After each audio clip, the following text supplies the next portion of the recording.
घराच्या बाहेर पडल्यावर एवढी गर्दी बघायला मिळेल वाटलंच नव्हतं.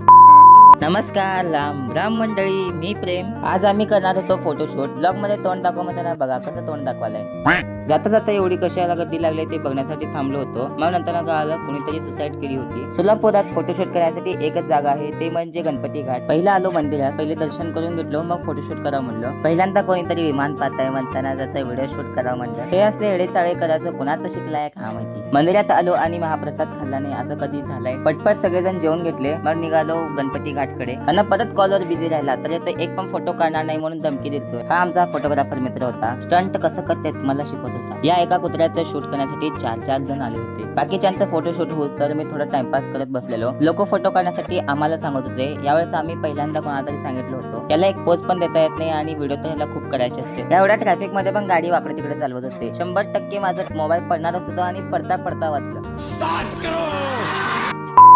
जर चुकून माझ्या मोबाईल पडला असतं पप्पांकडनं 7 करोड शिव्या खाल्लो असतो. तेवढ्यात समृद्ध आलता. त्यासोबत मला सोन्याच्या दुकानात जायचं होतं कारण माझं गळ्यातलं चेन तुटलं होतं. सकाळपासून कोणत्या ना कोणत्या कारणामुळे घराच्या बाहेर फिरत होतो. भूक तर खूप लागलेली म्हणून भेळ खायला आलो. मल्लिकार्जुन भेळ सोडलं तर आम्ही कुठे दुसरीकडे भेळ खायला जात नाही. आम्ही सेकंड हँड कार घेतली होती, म्हणजेच पप्पाने घेतली होती. मग त्याची पूजा करण्यासाठी सिद्धेश्वर मंदिरात आलतो. पूजेचं सगळं सामान आईच्या बॅगेत ठेवलं होतं आणि नेमकं जी बॅग आणायची होती तीच बॅग आई आणली नव्हती, दुसरी बॅग आणली होती. मग खूप घोळ झाला होता. मग ओमकारला कॉल केला. ओमकार सगळं सामान घेऊन मंदिरात पोहोचला. मग पूजा स्टार्ट झाली. गुरुजींनी पटापटा पूजा आवरून घेतली आणि सगळ्यांना पेढे वाटलो. आणि आजचा ब्लॉग इथंच संपला. भेटूया नेक्स्ट ब्लॉग मध्ये. Thanks for watching.